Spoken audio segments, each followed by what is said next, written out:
I think the idea of masculinity is like, it depends how rigidly you define the word, but I guess I know what he's saying in terms of like one person's masculinity doesn't fit into what you think masculinity is. What do you think about that? Do you think there's one definition? Like if you had to define the top 5 traits of a masculine man. I don't think I could, straight up. Because it's so different for everybody. There isn't like 5 traits, you know. There's like infinite things that would be like, yeah, that's masculine, you know. The most masculine trait would be like what? Like honor? Like, yeah, I guess. I don't know, you know? Yeah. Maybe honor, respect. And because it's masculine, how is honor and respect not feminine? Honor, I think, maybe has some masculine connotation just because, you know, men, their job is to protect the honor of the woman and the honor of the tribe. It's like a collective thing. How you act is very reflective, not only on you, but your family and your tribe. That responsibility women don't have. Back in the day, the men had to protect the honor. That's the hard part, bro. You have to separate gender and masculine and feminine. There can be masculine women, and there can be feminine men. I'm talking about back in the day where they only had to. No, but that's what I'm saying. But that's the issue with like how defining it. You're saying, oh yeah, well honor is more masculine because back in the day, men. Well, it's like, well yeah, but back in the day, they were still feminine men. Yeah, that's true. Where do you have that sense of grounding to be like, this gotta be top 3? It is very interesting though that every single generation throughout history there were, like you were saying, masculine men and feminine men, and even on the other side there were masculine women and feminine women. But just erased from history though. And knowing about like the queer community in history, like it's kind of just, it's too taboo to be learned about. Or some Roman emperors did some weird things. All of Sparta was just like, this fucking bunch of dudes, you know? Yeah. But nobody trips because they were masculine. Yeah. Oh, fucking, they rip your heart out. Where's the fucking queer hate to the Spartans, you know? Like, come on. When I think of masculine traits, probably being strong physically, like not emotional, meaning like stoic, like centered. But I don't think that's not emotional. No, I think it's having control over your emotions and choosing which ones to express. Non-reactive, I guess, is a better Yeah, non-reactive is a good one, yeah. And intellectually curious. But I mean, I guess both can be intellectually curious, but I think those 3 are very important. Non-reactiveness, physical strength, and intellectual curiosity. If you're intellectually curious and you follow what you're curious about, and then from there you tend to fall into other things like passion. You become passionate about something you're curious about. You become ambitious. You become intellectually curious about something and there's money to be made in it. Translates to ambition. But I feel like those 3 are the main ones. I would agree. Because I'd agree that like a lot of traits are masculine. But the thing that fucks me is that maybe I'm wrong, right? But when I think of okay, these are masculine traits, I put them in a box, in the box of not feminine. But then I can't say that the feminine isn't that. Yeah, definitely not. So how could I be like this is masculine? Like why? Like what makes this masculine and not feminine? Yeah. Like, and that's why it fucks me. Where it's like, well, I can't even define it because, like I said, maybe I'm wrong. Maybe they coexist together and it's like a scale. Yeah. But I don't know. If you think about it as like you studied about Venn diagrams, bro, and you have like the traits on the left side and on the right side and shared ones in the middle. A lot of these ones we're talking about, like intellectually curious, can be shared. Physically strong, that's I think purely masculine. Like I'd say soft would be a feminine trait. Yeah. It doesn't mean masculine people can be soft, but like that's more on the feminine, both emotionally, physically soft. Yeah. So I call somebody bitch made, bro, you're soft. You know? Do you see softness in yourself?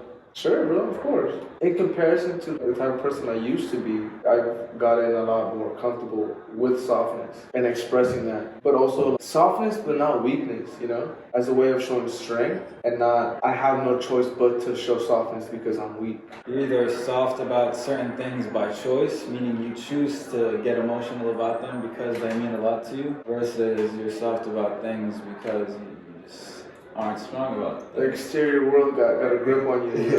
Fuck, man, your life is shit. Yeah. Do you consider yourself soft? I have some soft in me for sure. Absolutely. Yeah, I was talking with my girlfriend yesterday. And I just like had a bad day. And I was trying to bring myself to start talking about it. And I just couldn't find the words. And then I had a theory. The epiphany. Yeah, but it was false. Like, it wasn't true. maybe the reason I can't talk about my emotions, maybe I choose not to, or I just like don't think it's necessary. Maybe I can't talk about my emotions because I don't understand my emotions. I have the capacity to understand other people's emotions well. I thought maybe it came at the cost of understanding my own emotions, because like my capacity for processing emotions was like focused outward rather than inward. But yeah, then I was like, that's probably not true. Maybe it is true. Probably cap. Yeah, probably cap. But then, bro, even then, separating one from oneself and looking at yourself, you know, like in the mirror, like analyzing it, like truly, and you can figure that shit out, you know. The difficulty I had in expressing my emotion was like having the words to express it. You know, I don't got the vocabulary to. Even now, I have barriers holding me back from telling people or expressing I feel anxious. Cause I just feel like I'm not though, you know, but I am. Like I hate telling, I hate expressing that I am, or that like I have like a wave of depression hit me. And it's like, bro, I'm not using those words because those are not words that I want to have in my vocabulary, not words that I want to use to describe my experience. Yeah. So that kind of holds me back from being at a level of, not emotional intelligence, because like I know it is, the level of emotional communication with others. I think that the problem with these labels, I'm anxious, or I have generalized anxiety disorder, or I have depression, or I have bipolar, or I have this, or I have that. Especially if it's something more extreme like bipolar. It becomes very difficult to see that person as a complex human being. And you just... You think so? Yeah, definitely. You think subconsciously, like... You think they lose their complexity? I'll bring up an example. Kanye West, bipolar. Everyone's putting this label on him, mentally ill. They get discredited. Not only that, he's probably, he says a lot of insane, wild things, but he just wants to be understood. And when you dismiss what he's saying, like here, someone put it like this, I don't know, I can't remember where I heard this. He called this very famous scientist, his name is Eric Weinstein, and he was like, yo, I just left TMZ, I was telling them I love Hitler. Sounds crazy when you hear it on the surface, right? What he was thinking in his head, since he loves Jesus and Jesus loves everybody, that's what he was thinking. Like, what would Jesus do in this case? Like, you love every human, no matter if they're terrible, if they're good. But because he's bipolar, he can't express that in a way that normal people would understand it, or they wouldn't get it. They would think he's just crazy, he likes Hitler, he's a Nazi, he hates all Jews. I get exactly what you're saying. The path I'm on about like higher frequency and positive shit. If someone comes to me and is like, yo, Gio, this person did this and that, I can't be like, bro, just love him. They're not gonna get it, you know. The level of vibration that we're on, it doesn't make sense, you know. So I have to break it down and be like, you know what, bro? Like, first is acceptance, then it's peace, then it's love, and then it's joy. You know, there's steps to this shit.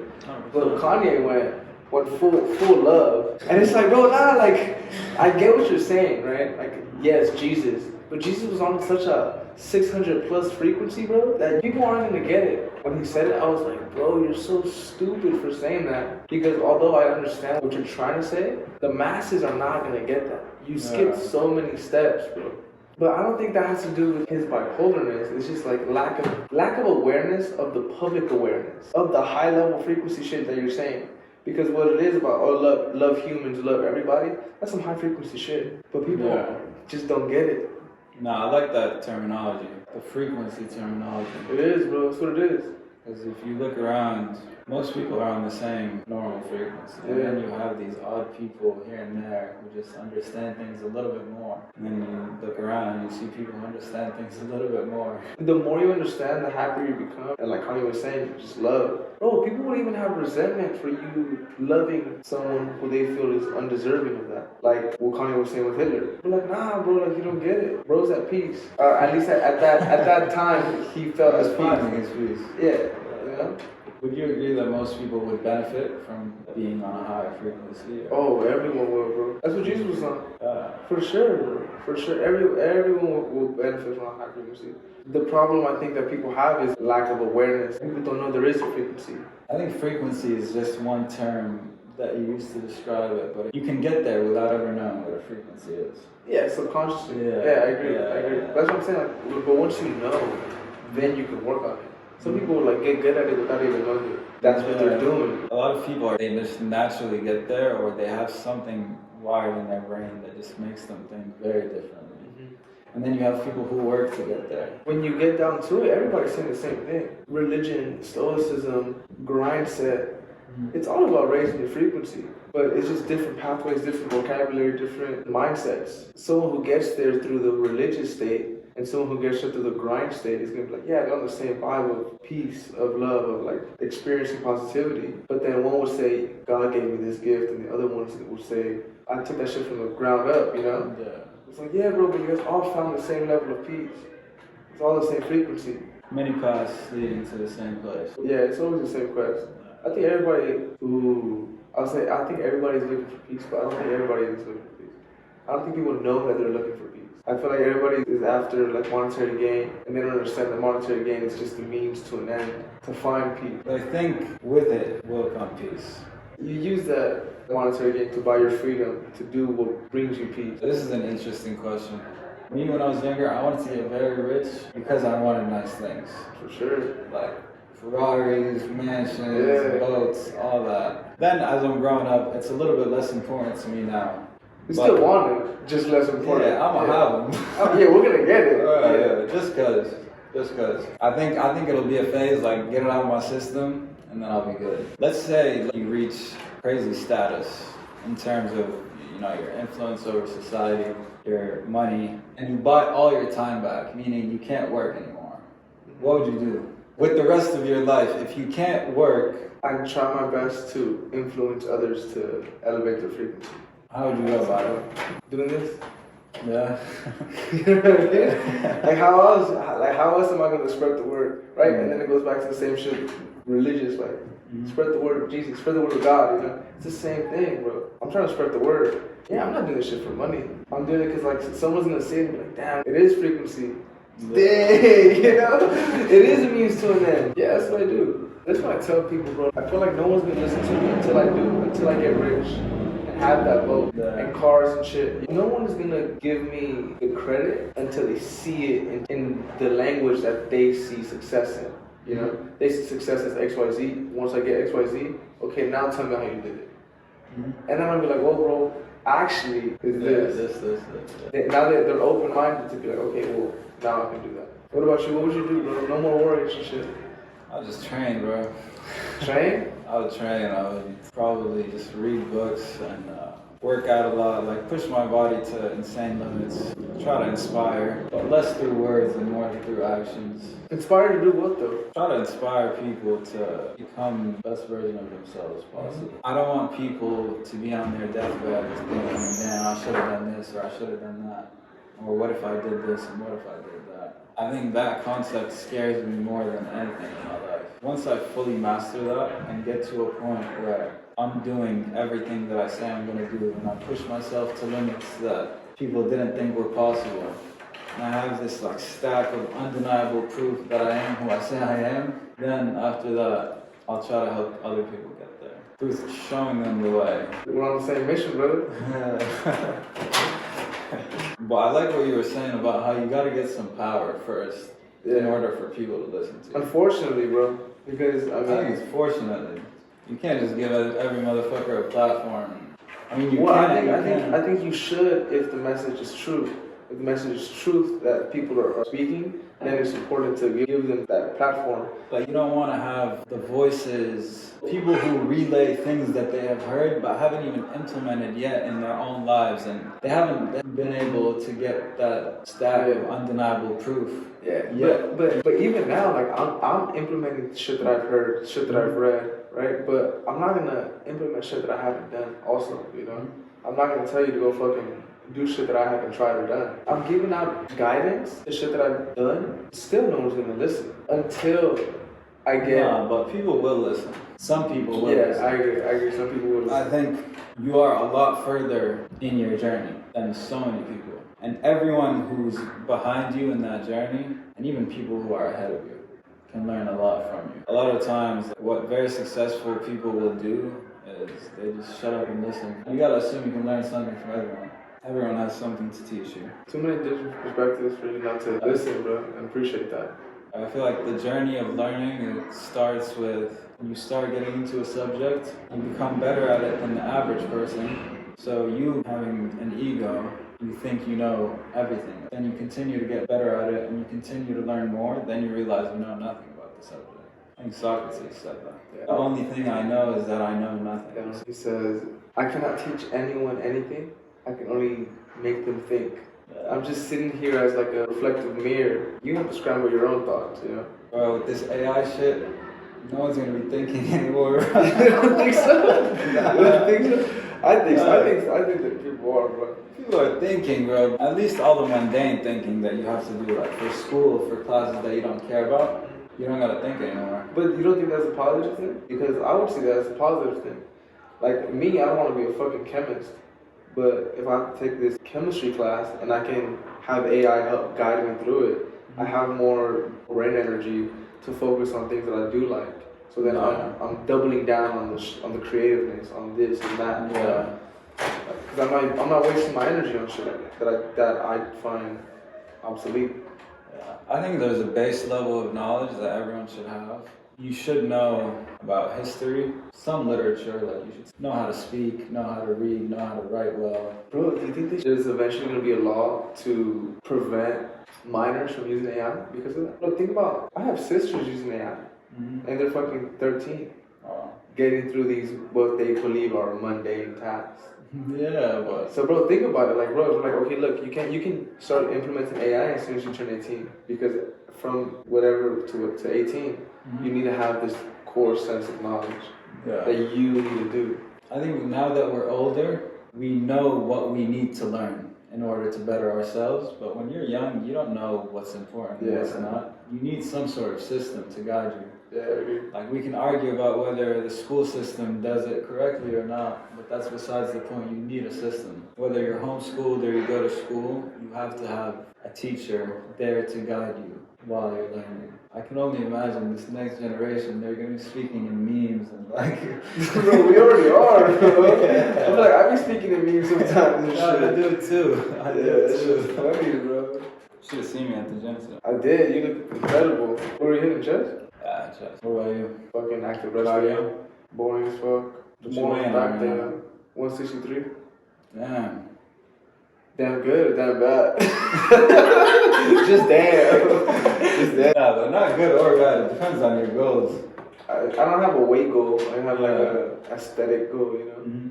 Just came back from Mexico. I look like shit. No, it's all good, bro. Yeah, that'll be fun. It's about to be Ramadan in Thursday. You know what that is? And you guys just eat at night? Yeah, so it's fast, right? It's fasting from dawn to dusk. The meals are crazy. When you break your fast, it's a whole lot of unhealthy. You just backfill. How do you feel, bro, doing that? It feels amazing. The first couple of days are hard. Your body's adapting to not, you're used to eating in the morning, you're gonna feel it. But after that, you have like an increased level of focus. You don't feel as lethargic during the day. It's nice to have, you know the feeling you get when you meditate? Everything doesn't matter anymore. You're just you and yourself, you and the universe, whatever it is. You have that for a whole month where nothing else matters. No. This time is for the remembrance of God. It is not supposed to be easy. Right. It's not that hard, first of all. Meaning it's just 16 hours in a day where you don't eat. People fast for 3 days, 4 days, weeks. So it's not that physically taxing. But it's supposed to be a little bit of a struggle. Meaning it's supposed to put you out of your comfort zone. It's supposed to help you empathize with people who didn't have food throughout history, poor people today who don't have food. Remind you of the importance of charity. Remind you that there's a lot of things in this world that we take for granted, the oxygen we breathe, the food we eat. It makes you take a step back and be grateful that you even have food. There's also a huge celebration after it. How do you feel about that with like your physical gains in the gym? A huge part of it is like, I'm in this pursuit of bettering my body. I have some physical goals. Who the fuck am I to not put that aside for 1 month? For God, You're gonna look to God and be like, bro, the games, though.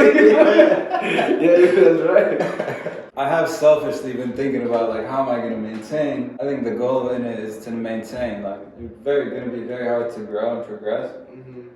But best you can do is try to maintain what you have. But I'm not too worried about it. I think just high protein. His principles, like 10 principles of fitness. You learn them, you're set for life. You know? 10 principles, bro. You're not gonna ask me what they are? I was thinking about what the fuck are the 10 principles? Because I'm thinking like calorie intake. At 10, I just threw a random number. The first shit is calorie intake and like exercise. But if you got 8 more, like put me on. The truth, bro, what it takes to be a fit man in the 21st century. Bro, it only takes one thing, bro. The desire to be. Mm-hmm. Just want to be one and then you'll be one. I think the biggest realization people need is with a lot of things people will look for a shortcut. You just gotta realize there's no shortcuts, and when you realize that it's gonna take time, man, it becomes easier. It's like those apps where you can read an entire book in 15 minutes. I'm never really convinced. Have you tried that? No. You absorb the key points, but you don't find the deeper meaning. Because I feel like a book takes 10 hours to read. You should be able to read it in 15 minutes. That means you're getting like the bare minimum. You gave me the book, Think and Grow Rich, right? Like, there's a whole thing. I haven't read the book, so it's like, beginning it tells me there's a secret. We won't actually tell you the secret directly. You have to figure it out. And you might figure out in the first chapter, you might figure out in the last. If I put it through a filter or something like that, then like, Yeah. that's what the bulk of it is to make the realization. So you need to find the meat. So yeah, sure, 15 minutes is like a synopsis, but is it actually valuable? Something I actually like try to gain and like learn from. I don't know. Yeah, how many books do you think you've read for the sake of reading and absorbing more knowledge? I'm on my 20th. 20? Yeah, I write it down. What about you? One? You? I don't know. I haven't kept count, but less than you. But an interesting concept that I came across recently is that out of these 20 books, take the 5 that are most relevant, or the 5 that you like the most, or the 5 that you think have the most impact on you.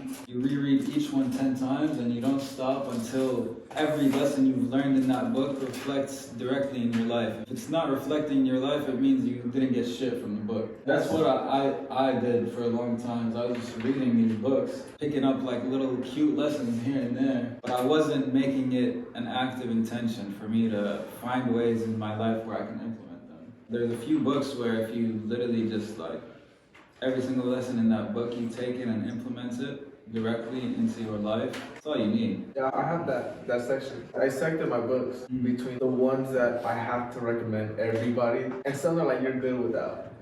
These lessons are in these 5, these 6, you know. How deeply ingrained are these They're lessons? who I am, bro. Like you're looking at it. Who I am as a person wasn't just I didn't come out the womb, you know. You did. I did come out the womb. No, I mean I didn't come out the womb like this, you know. I had to build this. It was created through effort, endless hours of analyzing a page, you know. The books I've read have created who I am. And even subconsciously, bro, I'll read something and the lessons repeat themselves within every single book. That it's like I don't even think anymore. That's how I think. Do you have a process for how you internalize these lessons from a book and how you like make an active effort to implement them in your life? I think it's something I developed with experience. It becomes subconscious.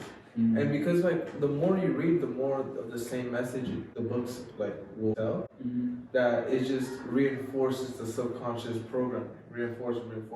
It's like yeah, I read these like 4 books on financial literacy, all saying the same shit. So it's like it just becomes my thoughts. You know, whenever I see shit, oh, I think like this. I think assets, liability, money in, money out.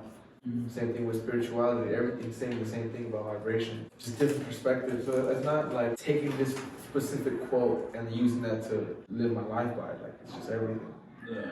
Bro, you know what I would love to experience? Bro, I've been romanticizing this thought in my head for the past 2 minutes, and I'm so mad this hasn't happened to me, because I want it to happen so bad. Imagine if you read a book, or you read your 20 pages, you're like, oh, this shit's crazy, you learn a crazy lesson.